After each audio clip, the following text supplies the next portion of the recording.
Сәлеметсіңдер ме балалар, бүгін математика сабағының бірінші сыныпқа арналған 23-ші сабағын бастаймыз. 10 көлеміндегі сандарды қосу және азайту. 10-ға дейінгі сандардың құрамын қайталайсың, қосып азайтасың. Балалар, сабағымызды бастамас бұрын бізді жоғалтып алмас үшін лайк басып тіркеліп кетуді ұмытпаңдар. Бірінші есеп сандардың құрамын есіңе түсір. Бір саны басталды, балалар. Бір тек жалғыз сан, сондықтан бір өзі болады. Екі санны қандай сандарды қосқанда екі болады? Әрине, бір қосу бір.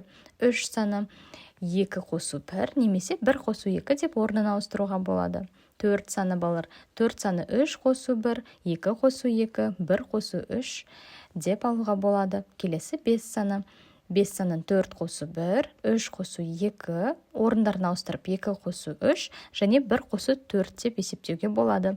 6 санын құрамы балалар 5 қосу 1, 4 қосу 2, 3 қосу 3, 2 қосу 4 және 1 қосу 5 деп алуға болады. Келесі 7 санының құрамы балалар 7 болу үшін 6 қосу 1, 5 қосу 2, 4 қосу 3, 3 қосу 4, 2 қосу 5 және 1 қосу 6 деп есептеуге болады. Келесі 8 санының құрамы.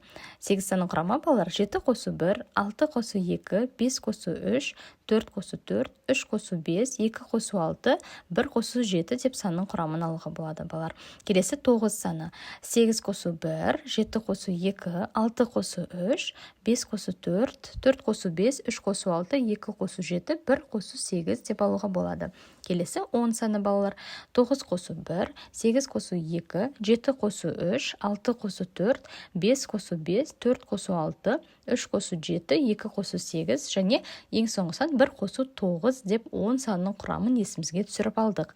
Балалар, бұл сабақ есімізге түсіріп, барлығын қайталап алған болсақ, екінші есепке көшейік. Екінші есеп мысалдарды жазып, оларды есепте. Балалар, бірінші көлденеңнен тұрған есепті көрейік. 7 азайту 4.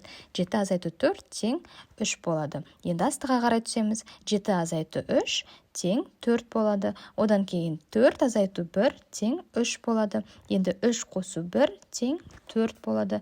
3 қосу 4 тең 7. 4 қосу 3 тең 7. Осылай есептейміз. Келесі есеп балалар. Тағы да 9 қосу 1 тең 10. 9-дан 5 аламыз. 4 болады балалар.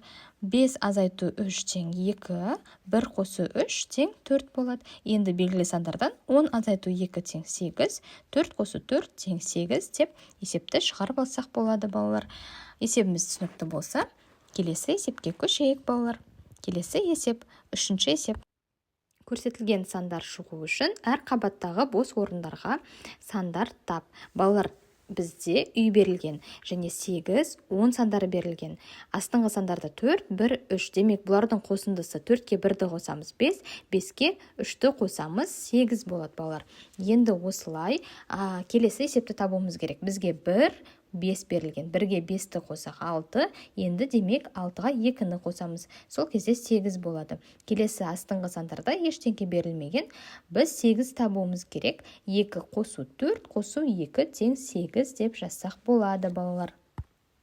Енді 10 шығаруымыз керек балалар. 5, 2, 3 сандары берілген. Демек, 5-ке 2-ні қосақ 7, 7-ге 3-ті қосақ 10 болады.